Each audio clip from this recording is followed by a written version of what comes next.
화요일 뉴스탑10은 여기부터입니다. 1위, 3위 소식입니다. 민주당이 임종석 전 대통령 비서실장을 공천 배제했습니다. 민주당 공천 갈등의 핵심적인 트리거, 이 방아쇠가 당겨지면서 화약고가 폭발하는 모양새입니다. 민주당 공천 내전, 이제는 전면전 양상을 보이고 있습니다. 서울 중구 성동구 갑에 전현희 후보자를 추천하는 것으로 의결하였고, 위원장님, 임종석 전 실장은 왜 공천하지 않으신 거예요? 지금 제가 말씀드렸잖아요. 중성동 갑은 전현희 후보자를 의결하였다고. 그럼 임종석 실장은 다른 지역에 투입하는 거 검토하고 계신가요? 아직까지 그런 논의를 한 바가 없습니다. 전현희 위원장으로 의결하는 과정에서 반대 의견이 있었나요? 반대 의견도 있었습니다. 중구 성동 갑은 굉장히 중요한 우리 당의 의사결정 구조이기 때문에 어제도 이 부분에서 많은 토의가 있었고, 지도부하고는 교감 어떻게 됐나요? 제가 이따 오후에 다시 또 말씀드리겠습니다. 네, 임종석 전 실장이 결국에는 공천이 배제가 됐습니다. 정치권에서는 이런 얘기가 나오는 것 같습니다. 최병우 평론가님. 네. 보니까 당 지도부가 최근 공천 과정에서 반발하고 있는 비명계 의원들을 향해서 뭔가 사실상 선전포고를 한 것 아니냐, 이 정도면, 이런 해석도 나오는데, 오늘 이 공천 결과 어떻게 보십니까? 그런데 임종석 전 대통령 비서실장을 공천해서 배제할 것이다 하는 얘기들은 사실 오래전부터 있어 왔지 않습니까? 근데 그거를 확정을 계속 미루다가 아마 이재명 대표 쪽의 친명 지도부가 더 이상 이걸 미룰 수가 없다.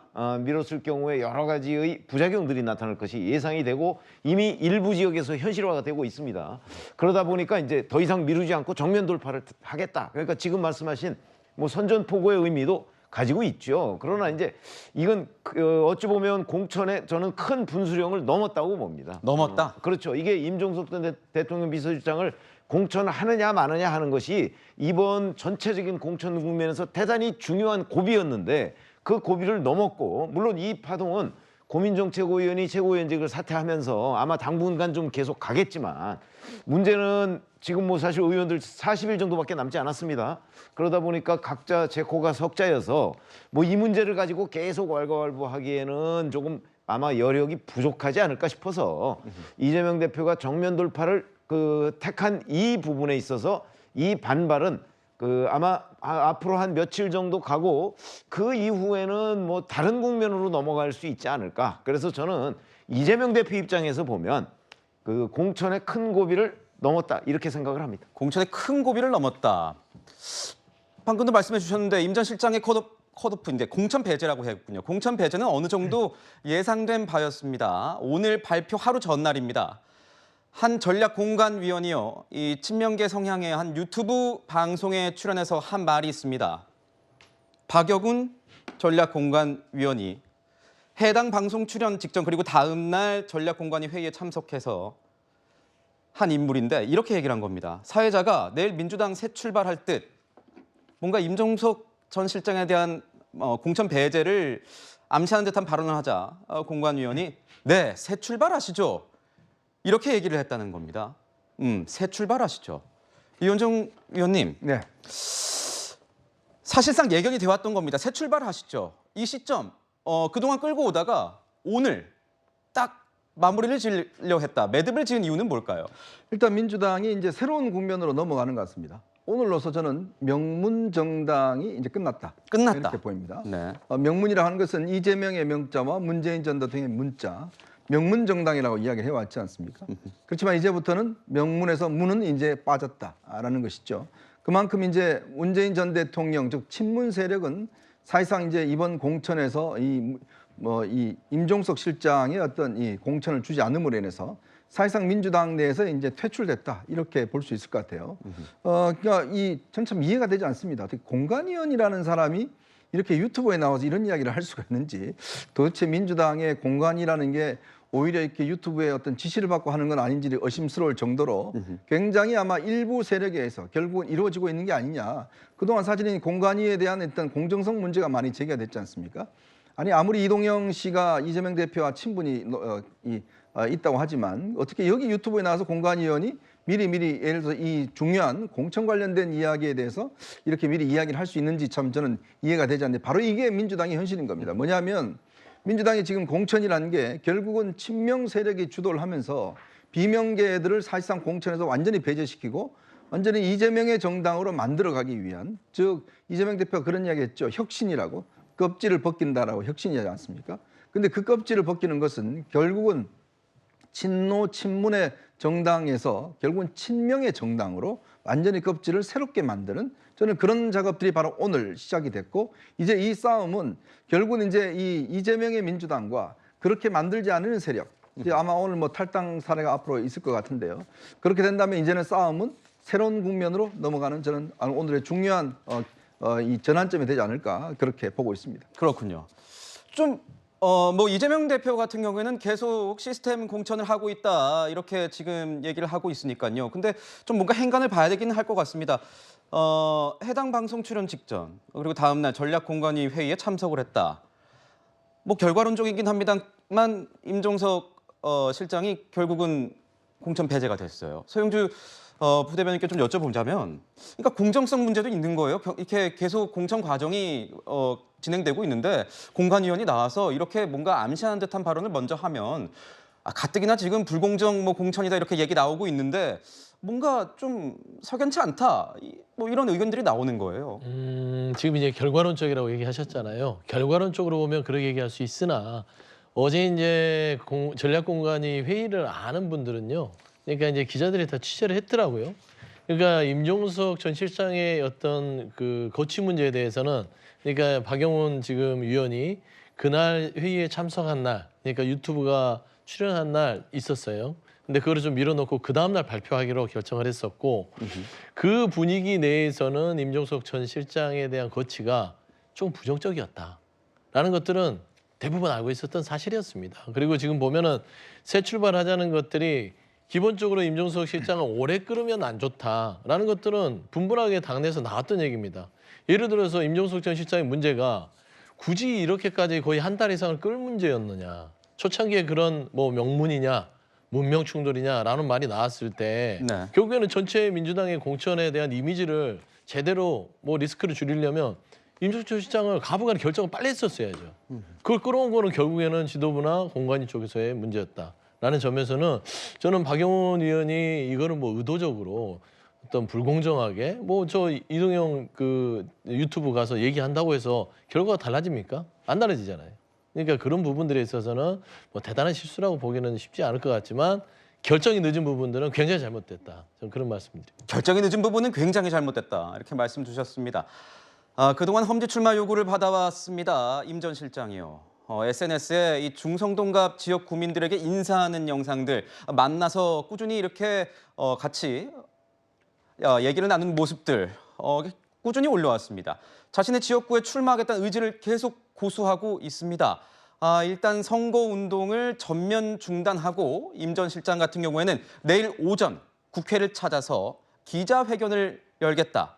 입장을 밝히겠다고 했습니다. 차 교수님 어떤 메시지가 나올 걸로 보이십니까? 글쎄요, 뭐 임종석 전 비서실장이 지금 선택할 수 있는 카드는 제가 생각했을 때 대략 한 3가지, 4가지 정도가 되지 않을까 생각이 드는데요. 첫 번째는 뭐 당의 결정을 수용하는 것이죠. 그렇다고 한다면 본인이 지금 사실상 컷오프된 상태이기 때문에 출마를 포기하는 그런 선언이 나올 수 있겠다는 게 첫 번째고요. 두 번째는 일종의 타협이죠. 그러면 내가 이 중성동갑은 나가지 않겠지만 당에서 제안했던 다른 험지, 예를 들면 서울 송파갑 정도는 내가 가면 가볼 수 있다. 뭐 그게 두 번째 선택이고, 세 번째는 탈당을 하는 거죠. 탈당을 한다 하더라도 또 거기도 또 선택이 2가지로 나눌 수 있는 거죠. 하나는 이 무소속으로 내가 가면 계속해서 나는 중성동갑에서나 나갈 거야라고 이야기할 수 있는 거고, 또 하나의 선택은 새로운 미래라는 또 다른 지금 하나의 거점이 있잖아요. 네. 거기로 가는지 뭐 거의 4가지 정도인데 제가 봤을 때는 첫 번째, 두 번째, 그러니까 지금 수용을 한다든지 네. 타협을 하는 가능성은 저는 거의 없다고 봐요. 거의 그렇다고 없다. 한다면 결국은 본인이 아마 제 생각에 정치를 할 생각, 그리고 특히 중성동갑에서 계속하고 싶은 생각이 상당히 크다. 무엇보다도 자신에 대한 이번 결정이 상당히 어떻게 정치적 의도에 의한 결정이다. 그렇기 때문에 상당히 일종의 뭐랄까요, 사천에 가깝다고 판단할 가능성이 높기 때문에 자신의 그런 입장을 소명하기 위해서라도 저는 탈당을 할 가능성이 높은데, 문제는 무소속으로 하느냐 아니면 새로운 하나의 이 거점인 새로운 미래로 가느냐 부분은 다른 친문계 의원들의 움직임 이런 부분들하고 복합적으로 아마 판단을 할 가능성이 크다는 생각이 듭니다. 네. 오늘 저희도 임종석 전 실장과 입장을 좀 들어보기 위해서 저도 계속 연락을 취했는데 연락을 받지 않았습니다. 하지만 관계자는 이렇게 밝혔습니다. 지역구 선거운동을 전면 중단하고 현재 대책에 대해서 수기 중이다. 내일 어떤 의견을 밝힐지, 입장을 밝힐지 좀 궁금해집니다. 민주당의 공천 갈등이 격화되는 상황에서요. 임종석 전 실장의 공천 여부는 민주당 총선 이 공천의 최대 뇌관으로 꼽혀왔었습니다.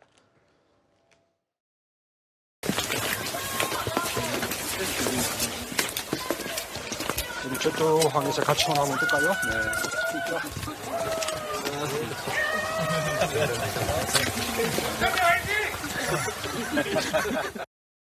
명문정당 얘기하면서 우리가 이제 다 같이 이렇게 하나 된 힘으로 왔는데 총선 즈음에서 친문과 친명을 나누는 이 프레임들이 있는 것 같은데 참 안타깝다. 우리는 하나고 또 단합이 다시 한번 제일 중요하다. 네, 앞서 이해찬 전 대표는요 이렇게 얘기를 한 것으로 알려졌습니다. 명문 정당, 이재명과 문재인 정당이 되기 위해서 사수해야 한다. 그리고 임종석 전 실장을 그런 만큼 살려야 한다. 이런 얘기했고 한 친문계 의원은요. 문재인 전 대통령 같은 경우에는 이재명 대표 혼자로는 승리를 못한다고 보고 있다. 그래서 임종석 전 실장은 이 문명, 명문 통합의 어떤 상징으로 보일 수 있기 때문에 공천을 줘야 된다. 이렇게 얘기를 한 것으로 알려졌습니다. 최병무 평론가님 한번 여쭤볼게요. 네. 저는 가장 궁금한 게 문재인 전 대통령 지금 어떤 심정일까? 사실은 며칠 전부터 이제 임종석 전 실장을 공천 배제할 것 같은 움직임들이 계속해서 나오지 않았습니까? 네. 아마 굉장히 불안감을 가지면서 지난 4일 이제 이른바 명문정당 얘기를 본인이 한 것으로 이렇게 언론에 보도가 됐는데 그게 완전히 붕괴되는구나 하는 불안감 같은 것이 있을 텐데. 네. 자, 그러면 이재명 대표는 문재인 전 대통령의 저런 입장을 전혀 모르는 상태에서 이걸 밀어붙였을까? 저는 또 그렇게 보지는 않습니다. 그러니까 이미 이재명 대표는 문재인 전 대통령의 입장을 저는 어느 정도 간파하고 있을 거라고 봅니다. 왜 그러냐면 여기서 임종석 전 실장을 컷오프 했을 때 문재인 전 대통령을 비롯한 이른바 친문 세력들이 집단 반발할 가능성이 좀 약하다, 별로 없다. 아마 이렇게 판단한 결과가 아닐까요? 만약에 문재인 전 대통령이 여기서 그 입장을 내고 자, 우리 친문들은 그 이재명 대표의 이런 공천 방식에 대해서 전혀 동의할 수가 없다라는 정치적인 그 반격을 시도한다면 아마 이재명 대표가 견디기 전 어려울 거라고 봅니다. 그러니까 이미 뭐 두 사람 간에 무슨 그 어느 정도의 공감이 있었거나 아니면 양해가 있었거나 아니면 적어도 이재명 대표는 문재인 전 대통령은 그런 어떤 결행을 할 수가 없다는 정도를 충분히 저는 간파하고 행동에 옮겼을 거라고 보기 때문에 그러면 뭐 이런 거 말고 이제 이재명 대표가 정말 마이웨이를 하는 거죠. 네. 문재인 전 대통령의 희망도 무시하고 이해찬 전 대표의 어떤 그 경고도 무시하면서 나는 나의 길을 가겠다. 이런 일종의 독립선언 뭐 이렇게 이해할 수도 있지 않을까 싶습니다. 네. 차 교수님, 근데 네. 당에서는 지금 보면 이재명 대표와 이해찬 전 민주당 대표가 굉장히 좀 관계도 친밀하고 그렇죠. 뭐 공천 관련된 내용에 대해서도 뭐 서로 논의를 좀 뭐 할 수도 있는 그런 상황으로 좀 많이 보여져 왔는데 이해찬 전 대표의 이 말도 안 먹힌 겁니다. 지금 이 상황에서. 그러면 친문계는 이제 어떻게 되는 겁니까? 그렇죠. 저는 사실 그 이해찬 전 대표가 임종석 전 실장에 대해서 포용을 해야 된다고 이재명 대표에게 뭐 말을 전했다는 이야기를 들었을 때 최소한 컷오프는 면할 수 있겠구나. 아마도 제가 여전사 3인방이라고 하는 그중에서 아마 마든니로 일컬어지는 그러니까 추전 장관하고 아마 그 지금 경선을 붙이지 않을까라는 생각을 했었어요. 네. 그런데 지금 그 바로 컷오프를 시켰다는 거죠. 그렇다고 한다면 이해찬 대표의 조언도 무시할 정도로 가면 이재명 대표 입장에서는 임종석 전 실장이 그러니까 지금 다음 이 지금 국회로 들어가서는 안 된다는 생각을 분명히 갖고 있다는 소리잖아요. 그거는 아무래도 지금 잠재적인 소위 말하는 당권 주자로서의 위상 그리고 또 친문 또는 빈명계의 구심점 이런 것 때문에 아마 이 배격에서 가능성이 크다고 봤을 때는 상당히 그런 판단 자체가 옳을까? 그런 부분들이 상당히 아마 이해찬 전 대표는 고려했으면서도 불구하고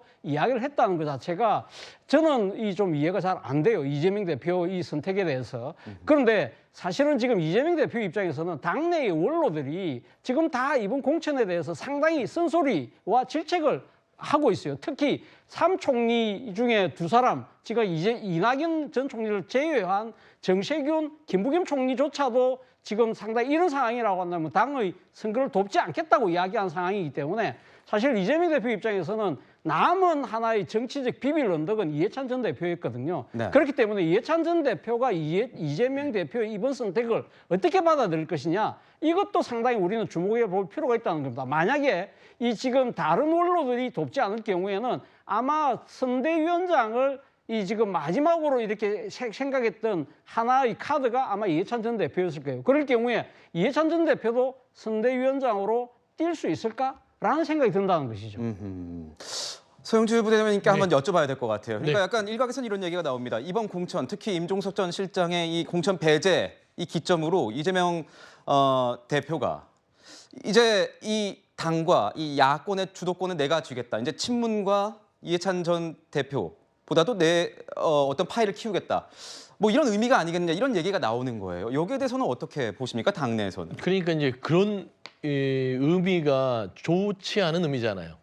예를 들면 하나가 돼야 명문정당으로 가야 이번 총선에서 그나마 좋은 성적을 거둘 것인데 당내 분열이 일어나는 것들은 그래서 제가 아까 말했듯이 임종석 전 실장에 대해서 빨리 결단을 내려줘야 되는 거였는데 너무 늦었다는 거예요. 그걸 너무 끌었다. 그래 너무 끌다 보니까 이게 뭐냐 설마라는 이제 생각을 하게 되는 겁니다. 이거는 당내에서뿐만 아니라 국민들이 보는 거예요. 설마 이걸 잘라내겠어? 컷오프를 시키겠어? 아 시키는 거 아니야? 그런데 설마가 사실이 된 거예요. 그리고 또 일각에서는 그런 얘기도 나오더라고요. 임종석 전 실장이 이번 국면에서 몸값이 굉장히 높아졌다. 뭔가 친문계의 구심점처럼 지금 또 돼버렸다. 뭐 이런 얘기도 나오더라고요. 그러니까 결국엔 이게 전체 선거판에서 임종석 전 실장이 차지하는 그 의미가 얼마나 클까요? 저는 그렇지 않다고 봅니다. 물론 상징성이 있고 무게감이 있지만 임종석 전 실장을 중구 성동갑에 공천하냐 마냐가 이번 수도권의 전체에 어떤 의미죠? 저는 봐서는 전략적으로 큰 의미는 없다. 좋은 사람, 이길 수 있는 사람, 전략적으로 누군가를 꽂아서 수도권을 좀 부모시킬 수 있는 그런 요충지가 과연 중성동갑인가? 그거는 누구나 다 전문가들은 그렇지 않다고 얘기합니다. 그러니까 결국에는 인물에 대한 어떤 대립각 부분에 있어서의 어떤 그 감정적, 정무적 판단이 들어가지 않았냐라고 하는 거기 때문에 저는 좀 당직이 아니라 평론가적 입장에서 보면 장고대에 악수를 둔 거예요. 아하. 그렇지 않겠습니까? 장고대의 악수다. 그래서 결국엔 지금 보면 오늘 임종석 전 실장의 이 컷오프는요. 수리탄에 있는 핀을 뺀 겁니다. 그리고 그 핀을 내일 임종석 실장이 손을 놓느냐, 쥐고 있느냐예요. 저는 그래서 내일 기자회견이 아주 중요하다고 보고요. 지금 옆에 있는 친문계로 있는 홍영표 의원이나 또 전해철 의원이나 이거 보면 어떻게 보면은 당내에서 친문의 주 핵심이란 말입니다. 이분들도 지금 여러 가지로 계속 이 어떤 갈등의 이 어떤 감정선을 높이고 있습니다. 근데 이게 터져버리면 어떡할까요? 평산에 있는 저 문재인 대통령은 메시지를 낼 수밖에 없는 상황이 오는 겁니다. 저는 이런 부분에 있어서는 매우 좋지 않는 결정이었지 않냐. 저는 좀 그런 또 평론가적인 좀 말씀드리고 싶습니다. 네, 지금 막 속보가 나오고 있습니다. 홍영표 의원이요, 명문 정당이 아니라 멸문 정당이다 이렇게 얘기를 했고 제 지역구에 대해서 논의하는지 안 하는지도 몰랐다 이렇게 얘기를 했다고 합니다. 또 아무 문제도 없는데 결정 않고 보류하고 있다, 끌고 있다 이런 의미로 지금 얘기를 했고 당 대표 자기 가죽 벗기지 않아 문제 제기를 했다 이런 얘기도 전해지고 있습니다. 우리 지도부만 총선을 굉장히 낙관적으로 전망하고 있는 것 같다 이런 쓴소리도 한 것 같고요. 이 내용이요 친문계 자장으로 불리는 홍영표 의원이 이재명 대표의 바로 앞에서 이재명 대표가 지켜보는 앞에서 이렇게 얘기를 했다는 겁니다. 명문 정당이 아니라 멸문 정당이다. 이현종 위원님, 네. 아까 말씀하신 것처럼 명문 정당 이제 끝났다고 했는데 홍영표 의원은 명문 정당이 아니라 멸문 정당이 됐다 이렇게 얘기를 했네요. 왜냐하면 다음 순서는 바로 홍영표 의원이 될 겁니다. 지금 일단 뭐 서른 의원은 오늘 거의 고별사를 했고요. 그다음에 이제 지금 남아 있는 게 홍영표, 전해철 뭐 이런 건 남아 있지 않겠습니까? 이제 이번에 임종석 전 실장의 어떤 이 공천 배제를 보면 이재명 대표는 당내의 친문의 어떤 뿌리를 뽑겠다는 생각이 강한 것 같아요. 아하. 자, 그런 면에서 지금 저렇게 내쳤고, 그렇다면 이제 다음 순서는 누구겠습니까? 바로 이제 홍영표 의원이고, 제가 알기로 아마 홍영표 의원이 오늘 이 의총에서 굉장히 심한 비난을 했던 것으로 알려지고 있습니다. 이재명 대표에 대해서. 네. 그러니까 이재명 대표가 오늘 앉아 있는 면전에서 굉장히 심한 이야기를 했고, 이 이야기는 결국 이제 당신과 함께 갈 수 없다라는 상징 아니겠습니까? 그리고 이제 더 이상 있으면 결국 창피당하는, 모멸감 당하는 일밖에 남아 있지 않아요. 왜냐? 지금 이제 이재명 대표의 본 뜻을 파악을 했잖아요. 왜냐하면 더 이상의 타협은 없다. 우리에겐 더 이상 통합은 없다. 이런 것들을 다 이제 확인했기 때문에 이제는 선택만 남은 거죠. 왜냐하면 그 선택이라는 게 뭔가 여지를 두면 당내에서 뭔가 어떤 이 회유를 하면 뭔가 이제 갈라질 수 있지만, 지금 이재명 대표의 생각은 회유할 생각도 없다는 거죠. 그러니까 모든 것들을 다 쳐버리겠다는 의미이기 때문에, 그렇다면 이제 본인들의 선택은 저는 명확해졌다. 결국은 이제 당을 나와서 뭔가 새로운 어떤 이 선택을 하는 방법밖에는 지금 남아 있지 않기 때문에, 저희는 아마 내일 이제 임종석 전 실장의 기자회견, 아마 내일쯤 되면 아마 서른 의원이라든지 뭐 등등 이제 본인들의 거취를 표명할 겁니다. 이제 그런 것들이 이제 제가 아까 말씀드렸던 이제 명문정당이 끝나고, 아까 표현했던 멸문정당이요, 뭐 그런 거 있지만 일단 이제 완전한 이 친명의 정당으로서 새롭게 태어나는 아마 그런 날이 될 것 같습니다. 최병무 평론가님 보시기엔 어떠세요? 멸문정당이다. 뭔가 세게 얘기하려고 좀 미리 준비를 해온 듯한 그런 모습도 좀 보여요. 아니 저는 뭐 그냥 지금의 공천 현상을 그대로 표현했다고 봅니다. 멸문이라는 게 결국 친명계를 없애버리는 뭐 이런 정당이 됐다는 뜻 아닙니까? 물론 친명계 중에서 일부가 뭐 고민정 의원이나 일부가 공천을 받기는 했습니다. 근데 이재명 대표의 생각은 기본적으로 자 친문이 꽤 많잖아요. 지금 사실은 그 문재인 정부 당시에도 뭐 압도적 다수였고요. 근데 지금 친문 중에 일부가 친명으로 건너가긴 했지만 아직도 그 친묵하고는 있지만 친문계가 꽤 많단 말이죠. 근데 그 친문계를 하나로 이렇게 모을 정도의 그 어떤 제목감 뭐 이런 것들을 저는 이재명 대표가 도저히 그 받아들일 수 없다는 걸로 보고, 그 중에 하나가 임종석 전 실장이고, 그 다음에 두 번째가 이제 홍영표 의원 정도가 될 것으로 보입니다. 그러니까 하나씩 이른바 친문계를 뭉치게 만드는 이런 그 의원은 빼내겠다는 거거든요. 그렇기 때문에 본인들이 그 위기감을 느끼게 될 거예요. 그렇게 되면 이제 남은 거는 지금 말씀하셨듯이 결국은 저 사람들이 공천에서 배제되고 이러면서 자기들이 어떤 선택을 하느냐는 거 외에는 지금 이재명 대표에 대항할 방법은 현실적으로는 없습니다. 아마 그런 점이 상당히 자괴감을 느끼게 할 것이고, 이러면 조금 더 일찍 홍영표 의원이나 뭐 이런 임종석 전 실장도 일찍 어떻게 친문들을 모아서 뭔가 자기네들의 정치적 모색을 했으면 어땠을까 하는 아마 후회를 하는 국면까지 지금 가지 않았을까 이렇게 생각이 듭니다. 이재명 대표 같은 경우에는요, 의총을 참석했다가 중간에 자리를 이석한 것으로 알려졌습니다. 이 내용 잠시 뒤에 또 알아보도록 하겠습니다.